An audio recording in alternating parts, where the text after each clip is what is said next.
Welcome back to the Mr. Glow podcast for more updates on the professional of boxing. Today, guys, with all that being said, as for my last episode just a couple minutes ago, we're now coming down our way to pick ourselves up a good amount of great competition, a lot of level of professional boxing out there today, and there's a lot to go on in today's world. All in all, with all the competition being settled one by one every single moment as we speak, all I could say is with the competition going on as we speak, so it kind of stinks that bowling is coming to an end in the PBA because, like I said before, next month, and I've already said this before, and if you haven't seen my last video, I'm going to say it again. And I don't like to repeat myself, but this is new. So we always wondered. Now, I only have just 3 topics to talk about today. The third topic is going to be a lot interesting, and I'll put timestamps up in the description if you want to get to those topics. The first topic I would almost like to get away with for just a few minutes. Seeing about how the PBA are pushing their way forward as a new system, television, the broadcast, and how they're doing leaderboard scores in a little bit of a darker image of dark. Because seeing the bracket totals and other things and screens on TV for the PBA of professional bowling, it's hard. But looking back at it, it's not one of my favorites.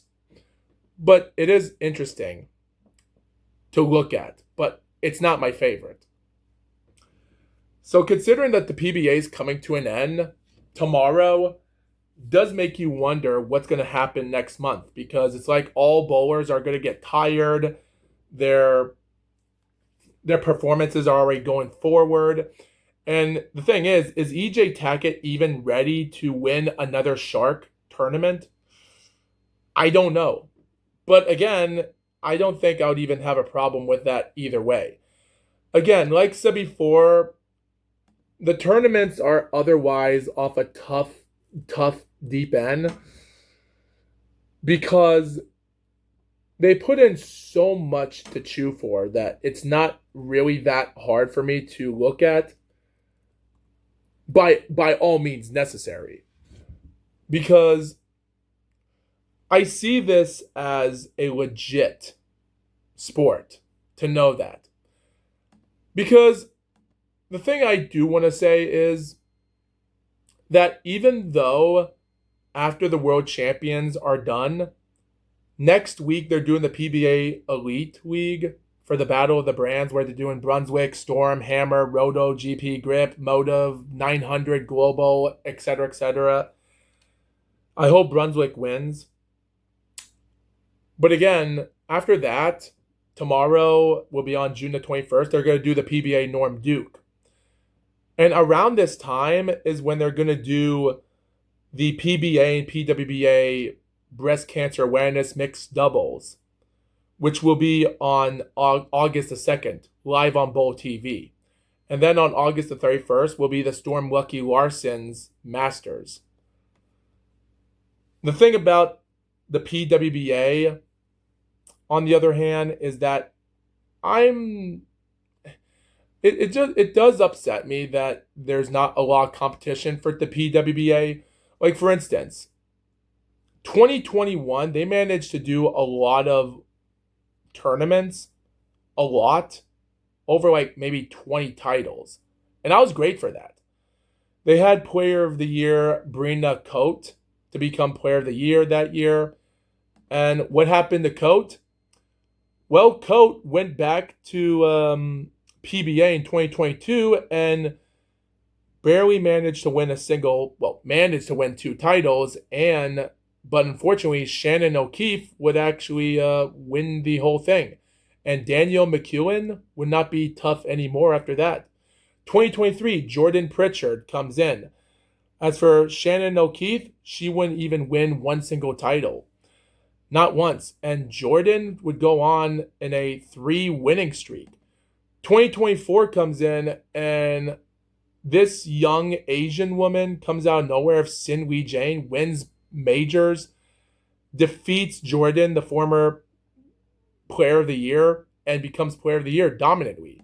2025, she lost the Queens by a close against Jose Barnes, and then she never even won a title that year and flip-flop with New Hugh Fenn being, who was also from the country of Singapore, to become player of the year that year. And now we're in 2026, and now Sin Lee Jane has finally won her first title just last May the 2nd on Bowl TV. And as of right now, they've already done a May the 9th tournament in northern Colorado, and next time on May the 19th, they're doing the USBC Queens on CBS Sports. So all I can say about this is, and only just one more minute left, it stinks that they have only 12 consecutive titles going on. Because after the 19th of May for the USBC Queens, which is a $60,000 prize, and these other titles are $18,000, $10,000, what a waste of money for women. They're going to go to New York Gates to perform 3 tournaments on May the 28th, the 30th, and June the 1st on Bowl TV. Ohio on June the 6th, again, Bowl TV. U.S. Women's Open, CBS in Indianapolis, which is 3 days after the World Championship in PBA bowling, which I'm curious to know about the ratings to see if they're better than that. If the U.S. Women's Open is better than the World Championship, but we'll see about that. August the 2nd, breast cancer awareness doubles. And then Ohio will have the 3 tournaments on the 13th and the 15th of August, Bowl TV, and Tour Championship on the 18th of August. So, again, this is not what I want to see here, but we're going to have to wait and see when time comes. Anyway, we're 7 minutes into the competition right now of this podcast. So it's time to get to my second topic right now, and that is talking about what is going to happen as we speak. And as we speak of bowling here, now we're talking about professional wrestling. But then you think to yourself, what about anything else that comes to it? Because when I'm talking about pro wrestling, there's not a lot to it when it comes to world champions of everything here. Because the entirety of the WWE here has been putting up a lot of crazy things. Like last month ago, Brock Lesnar already took off his ring gear in WrestleMania to announce that his retirement in wrestling. They've already done out a backlash just recently in pay-per-view for Roman Reigns retains with Asuka's farewell, like Asuka, and they stated that Asuka is having a farewell with Roman Reigns coming back crowning for a champion again, with Asuka and Io Sky delivering their careers for a goodbye. So yeah, it breaks my heart because women's pro wrestling might not be better in the WWE as much, even though I do love these Japanese women getting bigger opportunities and great legit wins off their careers. So yeah, it stinks to see this coming to an end for a little bit for another era for wrestling here. So, yeah, Brock Lesnar hanging up the gloves is tough enough, and Roman Reigns becoming World Heavyweight Champion with Liv Morgan going back Women's Champion since WrestleMania 42 against Stephanie Vasquez, which I would have believed she would have been a champion. But, of course, that never happened. And with Intercontinental Champion Penta, which I'm still trying to find out about this Mexican wrestler. Great character this guy looks like. Crazy, yeah. And then we even have these other things, like the Women's Intercontinental title took place where Becky Lynch defeated AJ Lee in WrestleMania, giving AJ Lee her first ever WrestleMania pro defeat, which sucks, but that kind of broke my heart to see AJ Lee die for that.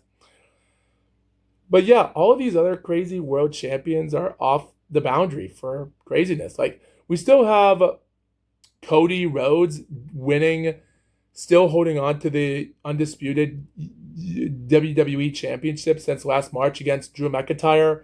Rhea Ripley already won back the WWE Women's Championship against Jade Cargill in WrestleMania 42, another defeat for another woman.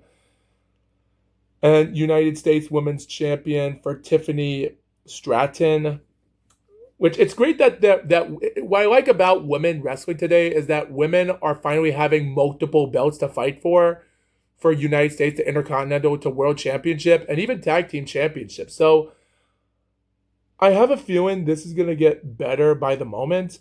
And with Brie Bella and Paige coming back to wrestling and defeating some other females last month in April to win the tag team champions last month ago, seeing old coming fighters, it seems like women's wrestling is getting a lot better. And even though there's other wrestling promotions from WoW to AEW, so I do love this like of it in wrestling here. It's pretty fun. It's a lot interesting than I expected.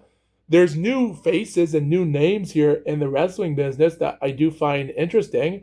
And better yet, which is actually funny to talk about, but Brian Pillman's son, also known as Lexus King, just became the WWE Speed Championship just a few weeks ago on April the 21st in Orlando, Florida, like 21 days ago on an NXT brand. So yeah, we have another son in professional wrestling, and I'm really interested to see Brian Pillman Jr. to see how good he's gonna do. And ever since watching The Dark Side of the Ring several years ago in season 3, talking about the 2-part episode series of Dark Side of the Ring with Brian Pillman, and hearing how the episode ended with Brian Pillman's son Jr.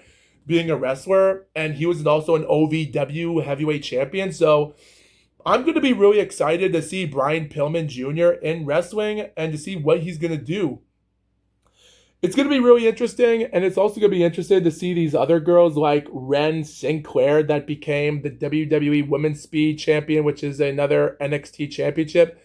Tatum Paxley that just won her NXT Women's North American Championship last March, and also a woman named Lola Vice that defeated several girls in a triple threat match last month ago for the NXT Women's Championship. So yeah, I'm gonna find these interesting wrestlers. It's gonna be interesting. It's gonna be interesting to see these fighters and to see how good they are and to see other women in wrestling. And even though this might be a new era, because after Brock Lesnar, this might be a new era for professional wrestling here as we speak. Who knows? Maybe next year in 2027, the WWE might not be a brand name anymore, even though they got rid of that during May of 2002 for the WWF, switching to WWE. So who knows? It's going to be interesting. It's going to be interesting, and I'm going to find that really exciting. And before I get on with my third and final topic, I'm going to wait until the 15-minute mark right now of this, but I will say this, though.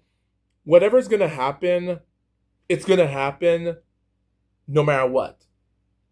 Because all of this is going to be a little bit tough for professional wrestlers because there's other promoters out there. And again, some of these female wrestlers, some of them that want to be comfortable with their bodies, there's some wrestlers out there that aren't allowed to wear thongs or even have wedgies behind themselves. And there's reasons why Katie Forbes did not make it that far into the pros. It's not because of everything about Rob Van Dam, but it's because of her outside business and the inappropriate content. So goes to show you how tough it is to be married to a famous pro wrestler of RVD and go downhill. So, but some wrestlers want to go back to those good old days of the Attitude Era, but I just don't think that's gonna happen. That's all I have to say about it.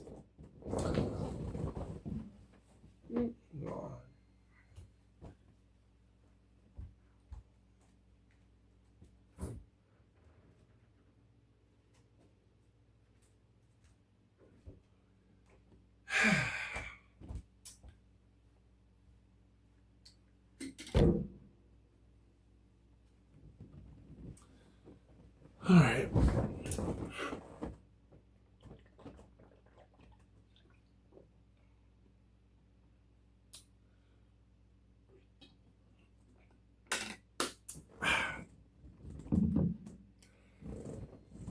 Okay, so before my throat starts getting worse right now, it's time. So this might take me like 20 to 25 minutes for me to talk about this. So here's the topic that I've been looking forward to the entire week. Oleksandr Usyk versus Rico Verhoeven. So this is my prediction. I predict Rico Verhoeven will win this fight by 12-round decision. Now, the reason I say that isn't tough enough, but it is interesting enough for me to talk about. So, Rico Verhoeven isn't much of a knockout expert in his career. And even though Rico Verhoeven has fought in the pros for kickboxing since 2005 to 2025 with a record of 54 wins, 16 knockouts, 2 of his 10 losses went by knockout. By 2005, the thing is, from 2005 to the start of January the 3rd, 2015, he had a record of 33 wins and 10 losses in his career. So he was not much of a successful fighter in his career. He lost a good amount of fights in his career, even in his early career, from 2006 to his first pro loss again in 2007. He lost a couple fights total in 2009 and another one by the end of the year, and lost a couple more fights from 2011 to 2012 twice.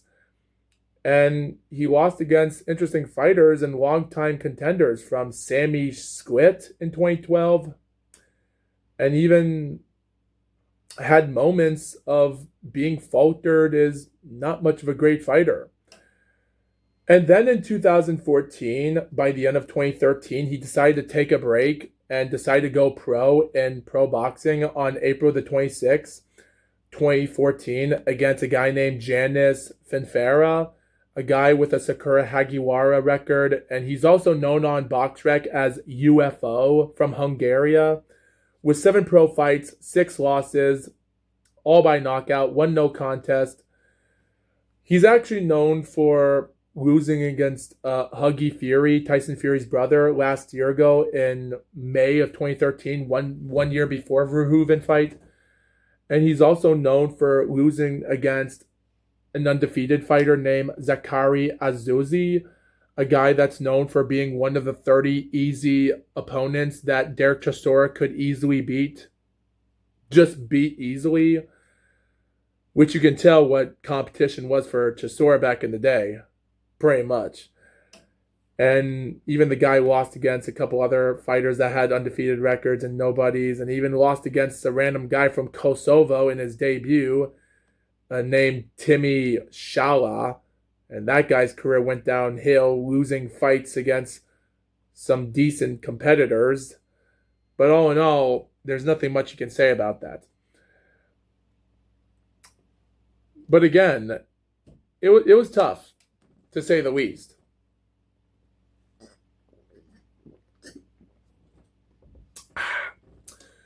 So yeah, after that win, which ended in a round 2 KO in a 4-round fight, he comes back in June, wins another fight, and then he takes on a 4-4 fighter in China, lost a 3-round unanimous decision in January the 3rd. That would be the last time Rico Verhoeven would ever lose a fight, because 1 month later he took on his opponent again, Earl Zimmerman, again, like he did a couple years ago. And he won the Glory Kickboxing Heavyweight Championship. And for the next decade, he was a dominant fool. He went on to defeat other fighters that weren't top competitions, from a guy named like Badr Hari, Anderson Silva, well, no relation to the MMA fighter, but a guy that also has the same name.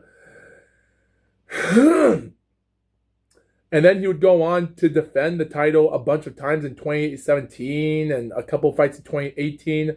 And by the end of 2019, when he only had 1 pro fight after a hiatus that year, and then he took another year hiatus, went past and came back in January of 2021, fought a couple fights the same day, fought again in October, and then he took himself a year off until he came back in October of 2022.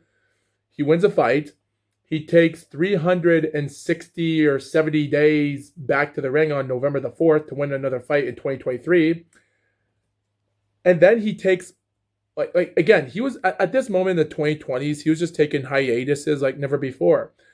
On March the 9th, he had 3 fights in the same night, which was like a bracket tournament, I guess. Like, I gotta look it up. Yeah, I don't know what it was, but it must have been a bracket, like an 8-man bracket tournament for a heavyweight. And surprisingly, Rico Verhoeven won the entire thing. And then it took him 15 months later, on June the 14th, to take on another fighter and won the fight.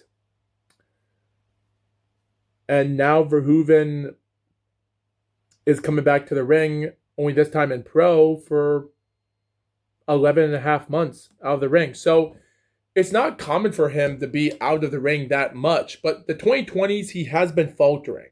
So that's the problem. But I don't think that's going to affect him. And I'll tell you why. So here's the thing. Francis Ngannou was prepared for the fight easily than ever, while Fury was taking his time a lot different, gaining weight, having the pressure, never thinking that it was going to be that tough.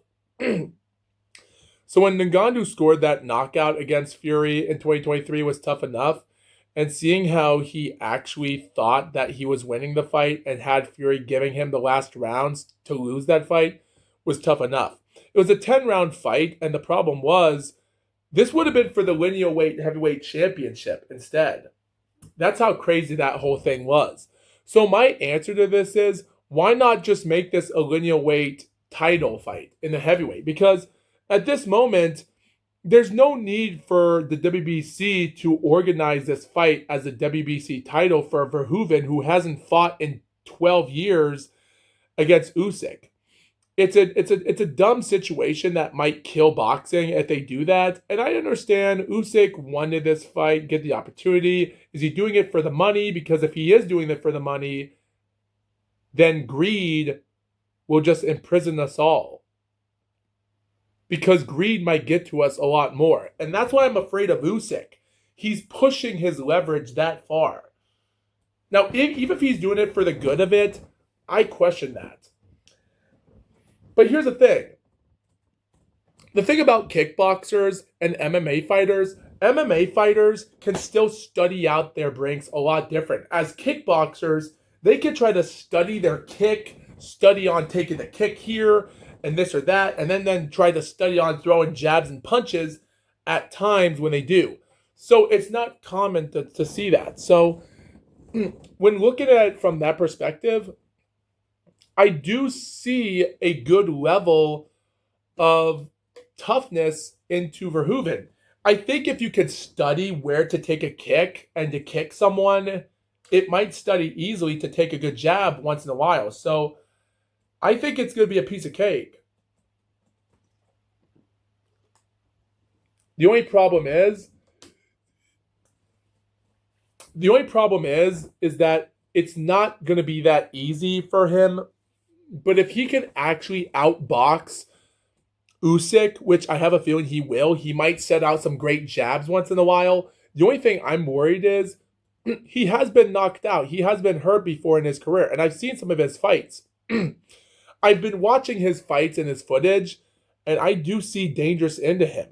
I see Verhoeven outboxing out some good amount of rounds in the fight. And if he scores a knockout on Usyk, that's going to be a doozy of a fight. Now, here's something I'm going to find really interesting for most of you people might understand. So here's something that you viewers might have to know before you watch this fight, if you're interested in watching it.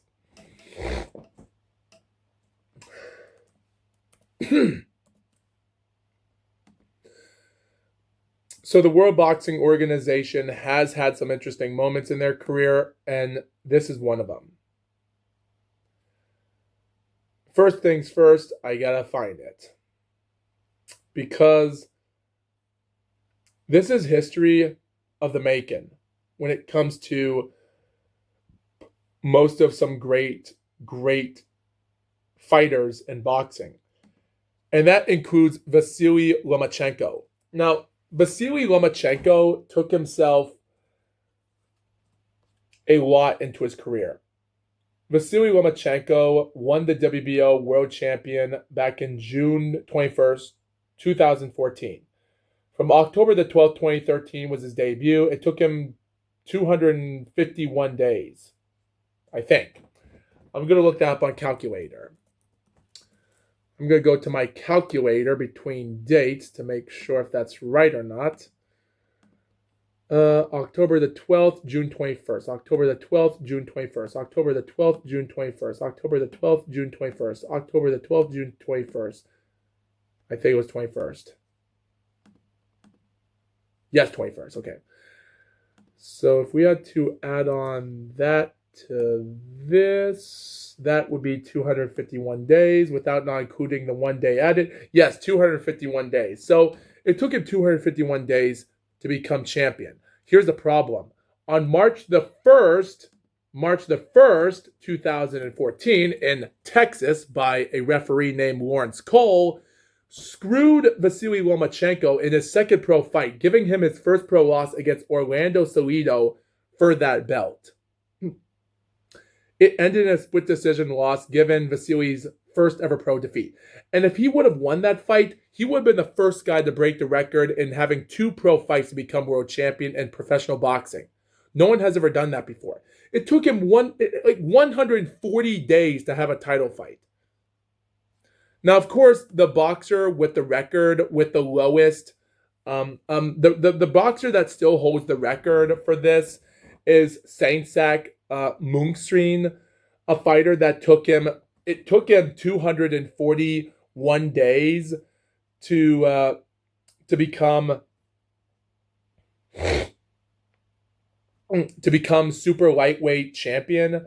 Back in the 70s, in 1974, he took on Rudy Barrow, which was the fight that was a cherry pick fight because Rudy Barrow was ranked in number 3 around the WBC rankings at the time, and he was attacking Moonstreet in the first round easily. And then Saintsak came out of nowhere with that huge right punch. I'm sure some of you people saw the footage. There is footage of the fight and shocked everyone. And they were going to look for him to have a second. His second fight was going to be for a title. Here's the thing. Saintsak was a Muay Thai fighter. He is Thailand, by the way, which is another word for like kickboxing, but from Thailand, which is a different type of version of boxing. And Moonsri was a dangerous fighter. He was a career killer. And he was that good in the sport. So he won his second pro fight on February against a Japanese fighter who was also ranked in the WBC at the time, top 10, and then took on Pireko Fernandez, who didn't mind to have him fight because a lot of money was going to be involved in this fight. But they took him time until July of 1975 to win the WBC Super Light Flyweight Championship in his third pro fight. So Saintsak, I would say, still breaks out the record with that. Even though Vasily Lomachenko, both have 3 pro fights, which is interesting. They both had 3 pro fights and they became champion. Again, Vasilio lost his second pro fight, which is bad enough. Can't say much about that.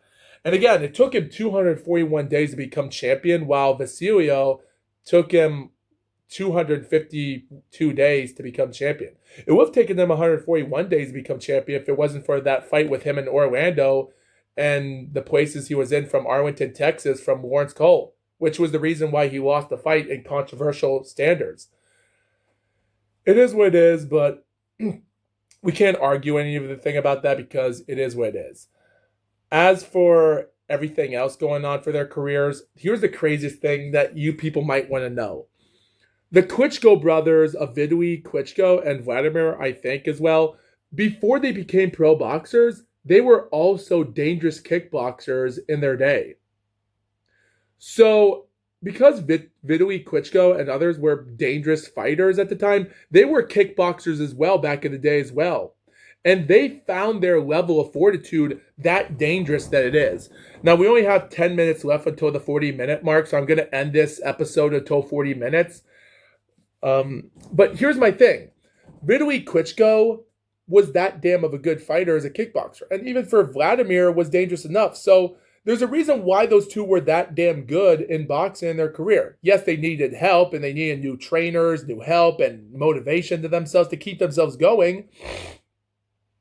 But again, you can't ignore their style for what they were in boxing, even if we don't like them as much because it seemed boring and it just seemed like it was too dominant.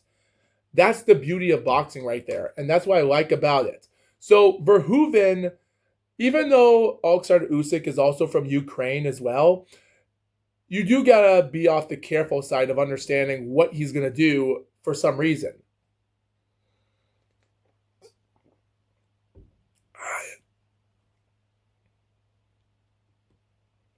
Because what makes this interesting for pro boxing is that Rico Verhoeven could make history. Now, here's the thing I do find this funny. Okay, so April the 26th, 2014, I do find this really funny to talk about. So on May the 23rd, on 2026, so it took him 200. So it took Saint Sack 241 days to become champion.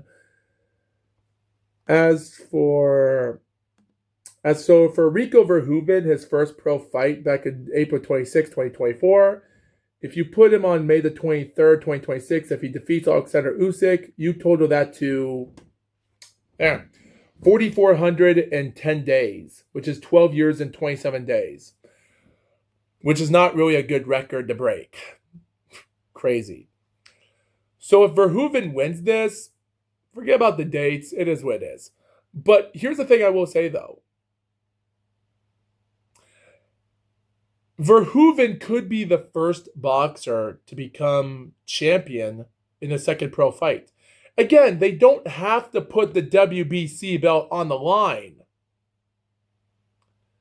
Better yet, if they're not going to organize the IBF belt and the WBA belt with him, then vacate those belts. And have other fights. Because if they don't get rid of the IBF or the WBA belts away from Usyk, if he does defeat Verhoeven, that's going to be ridiculous.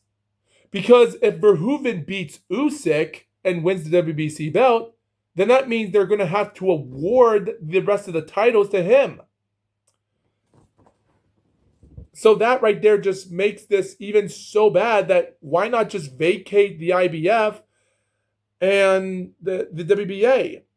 Like, for instance, we already have Frank Sanchez and Richard Torres, who is ranked number 3 and number 4 in the IBF.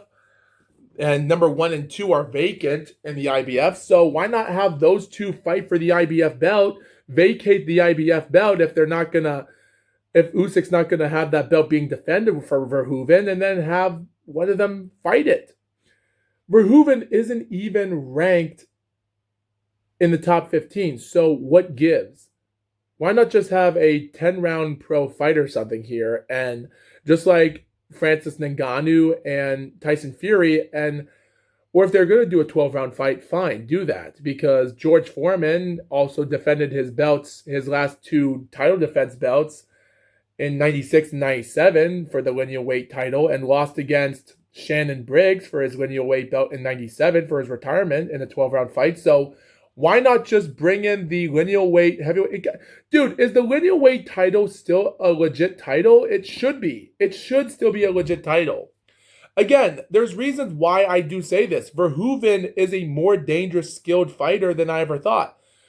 I think he has what it takes to handle himself in that situation. If there's a reason how he was so good in his 10 years of kickboxing during his second half, I say it's going to be good. And Oleksandr Usyk as well.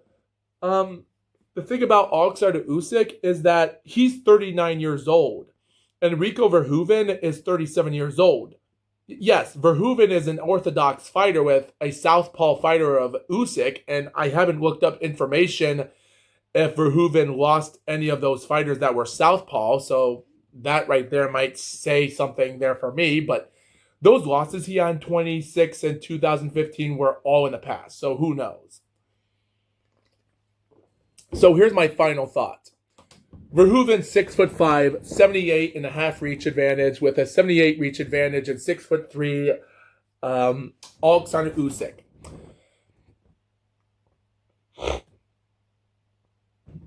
The competition reads as this, where these fighters have to understand Usyk. So here's the thing. Usyk already stated if he beats Verhoeven, he's going to take on the winner for Wardley or Dubois. Well, guess what? Why would you? There's just no point. You defeated Dubois twice, so why not just have someone else fight for Dubois? And the thing is, Dubois, and by the way, Dubois' father went on an interview backstage at the time and said who would be his next opponent. And out of nowhere came Moses Atama, saying that he wants to fight Atama. He wants to see his son fight Atama, for crying out loud, which is crazy. And again, he doesn't want to. I think it's better to keep Atama together before he starts taking on legit competition. So why not have Dubois take on Zhili Zhang? That would be a good fight on paper. Have him fight Zhang and give Zhang his title fight. He deserved it a long time ago. So why not? Who knows? So, yeah, Wardley is done for, but is that the end of him? Who knows? He still has a great heart, but if his injuries are so bad, he might not box anymore. And as for everything else, for the entirety of Usyk, is that Usyk stated that he also says that his last fight should be Tyson Fury. And I guess that's because Deontay Wilder's trainers and everyone else stopped him and his team. So I don't understand. And I'm going to explain it so much. I've already explained it recently about what Usyk's last two fights were going to be last year ago. And then he said after he defeats Dubois, he has 2 fights left. And then he says now he has 3 fights left. And after Verhoeven, he has 2 fights left. What is wrong with Usyk? What is Usyk a manipulator? Because I don't know why he's having that type of stuff being said around. Because at this moment, with 1 fight with Verhoeven, I could say that this might be a 1/2 fight left in him. And then the other fight will be a 1/2 fight left for the other. Because I already did say that if Usyk is 25-0, that might be his last ever fight. And I did meant that. But now for this Verhoeven fight, at this moment, we don't know what Usyk's going to fight against. Like, Usyk has to fight someone legit. But again, I just don't see that. And here's the thing. Rico Verhoeven, I will say, though, like I said before, I did vote him to win the fight. So what is Verhoeven going to do after he wins the fight? They might have a rematch with him and Usyk. And then Usyk might say he might have 4 fights left in him. And he'll start boxing more until he's 44 years old. Because I don't know. The thing is, Usyk was 39 years old at the time, just like the same age when Vladimir Klitschko defeated Brian Jennings a month ago when he turned 39. And then that same year, in 2015, he lost against Fury at 39 years old. So I'm worried that Usyk is going to lose as well.